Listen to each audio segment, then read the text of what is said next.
Ráda bych vás přivítala na vernisáži výstavy, která se jmenuje J.H. Patchwork. Nejprve bych ráda přivítala lektorku kurzu Patchworku, kromě gobelínů i v zahrádkách, paní Mirku Fáberovou.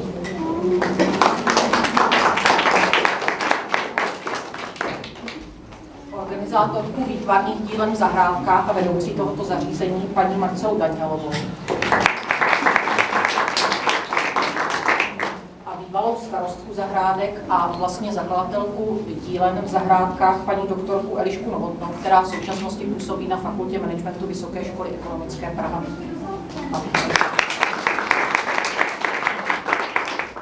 A zároveň bych chtěla především přivítat všechny kurzistky kurzu Patchworku, které absolvovaly tyto kurzy v zahrádkách a v domě gobelínů a díky nimž tato výstava mohla vzniknout. Takže všechny vás tady vítám.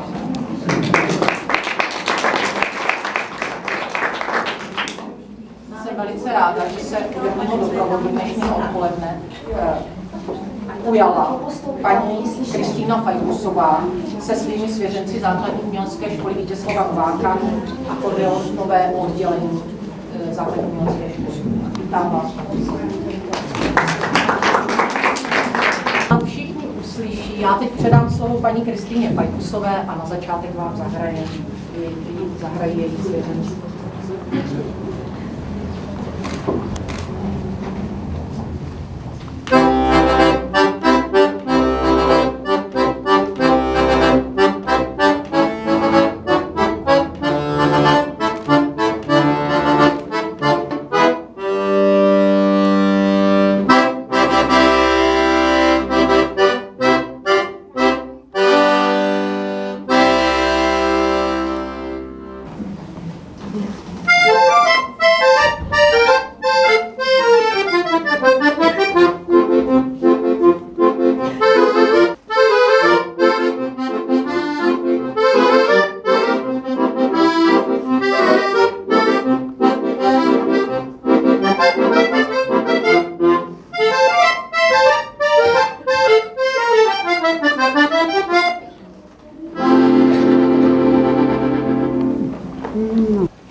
Patchwork objevila před mnoha lety prostřednictvím své japonské přítelkyně. Naučila jsem se od ní základy patchworku, sama jsem se pustila do několika prací a poté jsem tuto techniku naučila i svou druhou kamarádku.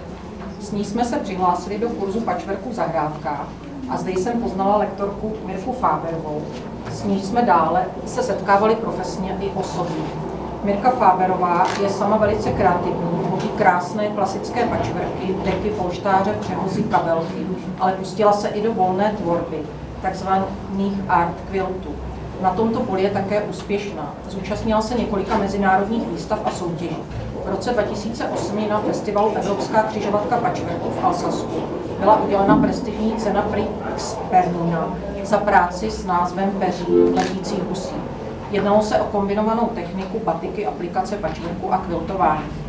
V uplynulém roce se na její popud účastníci všech jejich kurzů patchworku sformovali do volného sdružení s názvem J.H. Patchwork. Pracují na společných projektech a společně vystavují. Toto je její druhá společná výstava. Blíže vás s volným uskupením určitě seznámí sama lektorka. Já bych jen ještě ráda vyřídila pozdravy od ředitelky veletrhu Prague Patchwork Meeting paní Jany Štěrbové, která uváděla naši minulou textilní výstavu Nuda. Přeje výstavě mnoho úspěchů a všem patchworkářkám mnoho nápadů a odvahu vrhnout se i do art quiltu. Nyní bych předala slovo paní doktorce Elišce Novotné. Děkuji pěkně. Přeji příjemné odpoledne a především chci poděkovat za příležitost, že tady můžeme vystavovat a že jsem dostala slovo. Zakladatelka to zní už trochu historicky, ale pravda je, že to je kus života. Výtvarná díla zahrádky si připomene v roce 2017 20 let své existence a to už je kus života. V době, kdy jsme rozjížděli první kurzy a během pár let jsme měli v nabídce na 60 řemesel a výtvarných technik, mezi nimi i patchwork, který ještě lidi neuměli to slovo vyslovit, to se neznalo, tak se vlastně o domě gobelínů tady asi hradečáků některým jenom snělo. Já jsem dostala ten nápad výtvarné dílny před 20 lety A taky jsem to tak nazvala, Výtvarná dílna zahrádky. A 2 roky jsme ten projekt připravovali spolu s ostatními. Když jsem to vymýšlela a když se ke mně připojili další a uvažovali jsme, jak to bude fungovat, jaké to bude, tak jsme si o to mnohé slibovali. A ledacos se naplnilo, ale něco se vůbec nepovedlo. A protože jsem sociolog, tak si říkám s britsko-polským sociologem Zygmuntem Baumanem, že vždycky naše jednání, a děláme cokoliv, má kromě očekávaných důsledků taky důsledky neočekávané. My prostě nevíme, co se stane, ale musíme to zakalkulovat, musíme s tím počítat. Takovým neočekávaným důsledkem toho nápadu Výtvarné dílny zahrádky bylo třeba to, že jsme v roce 2000 uspořádali Mezinárodní řezbářské sympozium, proměnili venkovskou náves v řezbářskou dílnu. Týden sledovali řezbáře z různých koutů světa, co dělají, a zažívali jsme s nimi krásné události, na které máme vzpomínky. Takovým jiným neočekávaným důsledkem toho, že Výtvarná dílna v zahrádkách existuje, bylo to, že jsme po těch sochách, které vznikly na tom řezbářském sympoziu a které jsme umístili na veřejná prostranství v obci, prováděli zanedlouho skupinky amerických turistů, kteří ve svém cestovním programu měli kromě Karlových Varů, Prahy a Českého Krumlova taky Výtvarnou dílnu zahrádky. A my jsme s nima prožívali, když té dílně někteří poprvé v životě drželi v rukou šicí jehlu. Takovým... A nebyli nejmladší? Ne. Takovým neočekávaným důsledkem bylo to, když jsme například na objednávku vytvořili kurz pro nevidomé a slabozraké studenty Pražské Dejlovy konzervatoře a oni u nás pod vedením brněnského sochaře den sochařili. No a takovým neočekávaným důsledkem je taky to, že jsme dneska tady, že můžeme vystavovat a vlastně tak trošku sklízet úspěchy. Když Výtvarná dílna vznikala, když se ten projekt připravoval před těmi 20 lety, tak se nám dostalo mnohé pomoci a podpory. Ani ne tak slovní, to jsme byli trochu za exoty, ale finanční. Byli jsme úspěšní v žádostech o dotace a granty a byli jsme označeni za pilotní projekt v České republice, proto se nám dostalo té podpory. No a my jsme brali a s pomocí těch prostředků jsme Výtvarnou dílnu vybudovali. A teď jsme v situaci, kdy autorky těch krásných patchworkových děl Výtvarné dílny se rozhodly své výtvory darovat ve prospěch těch, kteří jsou v životě něčím handicapováni. Takže my jsme v situaci, že už nebereme, ale můžeme dávat. A to je úžasné. Děkuji vám.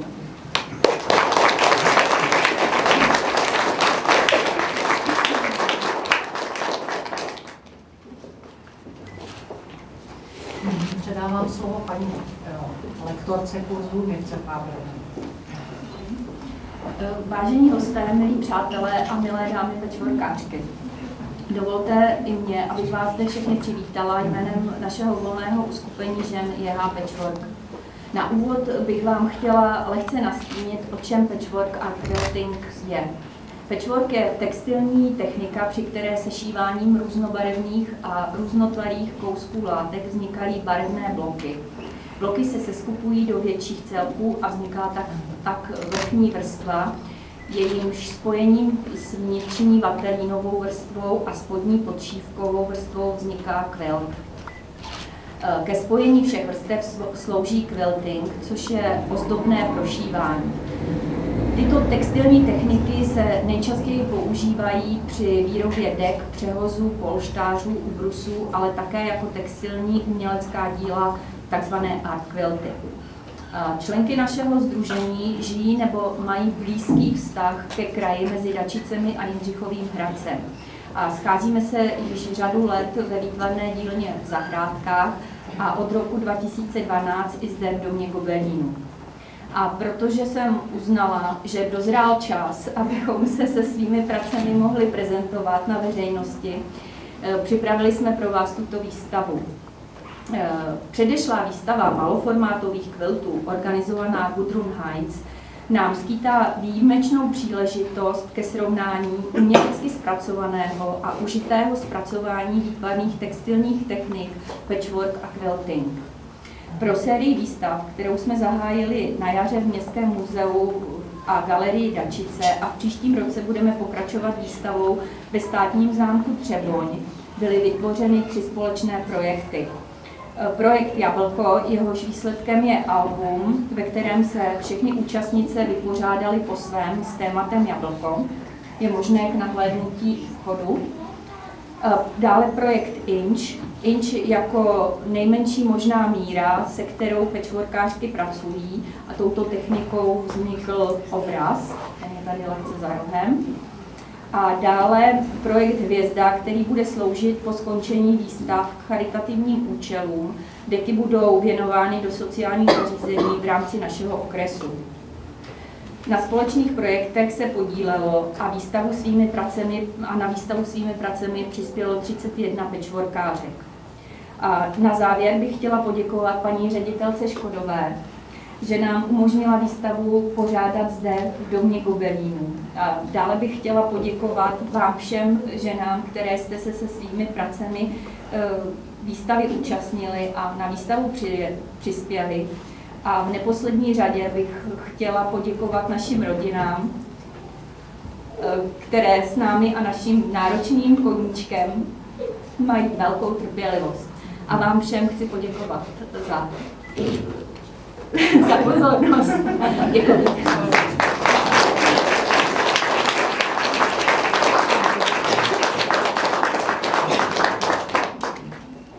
Předala slovo paní Marcele Tanhalové. Tak už asi bylo všechno řečeno a já myslím, že byste se rádi kochali těma výtvarama, které jsou tady vystaveny, já už nebudu moc řečnit.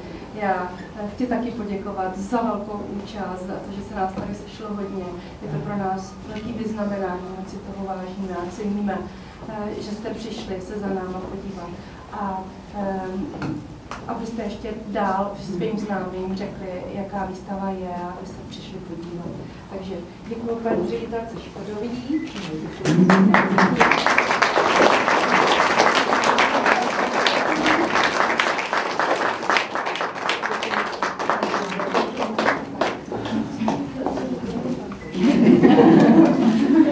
Já bych nyní předala slovo opět hudebníkům.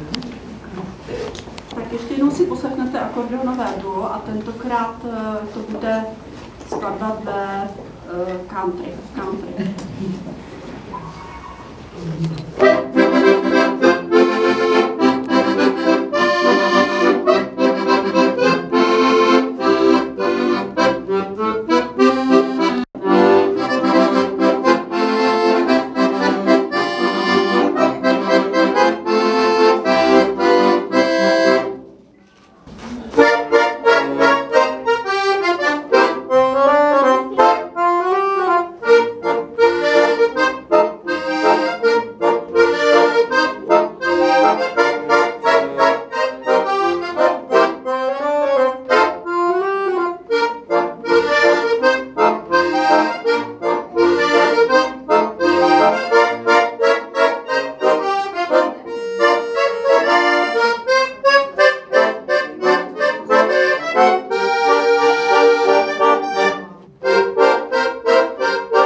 závěr mám pro vás ještě něco připraveného. Chtěla bych vám ukázat pomůcky, se kterými se pracuje při tvoření těchto krásných textilí.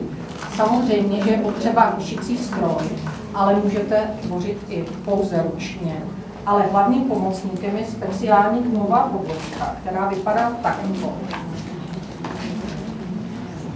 Dále je potřeba pravítko, které měří buď v centimetrech nebo v palcích, v těch inčích, o kterých mluvila paní lektorka Mirka Táberová. A pak ještě takové řezátko, které je velice ostré a tím proříznete několik vrstev textilie. Takže to je základní výbava patchworkářky. A pokud by se někdo z vás chtěl naučit základům této techniky, tak příští týden se u nás koná kurz pro začátečníky patchworku a kurzy pro pokročilé následují jak v zahrádkách, tak u nás, takže kdo by měl zájem, tak se může přihlásit. Když informace najdete na webu, jak našem, tak na webu zahrádek. A mně nezbývá, než vám popřát krásné odpoledne, výstavě mnoho úspěchů a hlavně patchworkářkám, aby měli mnoho inspirace a také hlavně času tvoření, což využije největší kámen úrazu. Děkuji vám za pozornost, děkuji, že jste přišli v takovém hojném počtu a srdečně vás zveme k malému občerstvení, které se podává v recepci naproti, ale můžete si výstavu klidně procházet a můžete tady procházet všemi prostorami, kde se můžete podívat na hodnotu. Děkuji za pozornost.